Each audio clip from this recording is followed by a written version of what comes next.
You know, last August 4, I delivered a privileged speech questioning the, I think, mangled beyond recognition 2025 budget. And I was very specific on the automatic appropriations. Almost ang daming ginalaw. So hindi lang yung program appropriation, new general appropriations ang ginalaw pa yung program.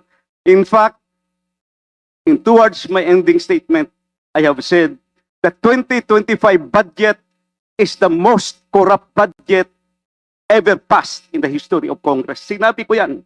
You know what? Nung araw sa time namin, pag may nag-mention sa previous budget, yung former chairman, tatayo kagad yan sa plenary.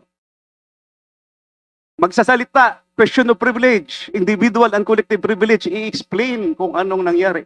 Mr. Chairman, August 4 ako nagsabi, 2025 budget is the most corrupt budget. Hanggang ngayon, wala akong narinig na denial man lang sa previous chairman o sa previous members ng committee.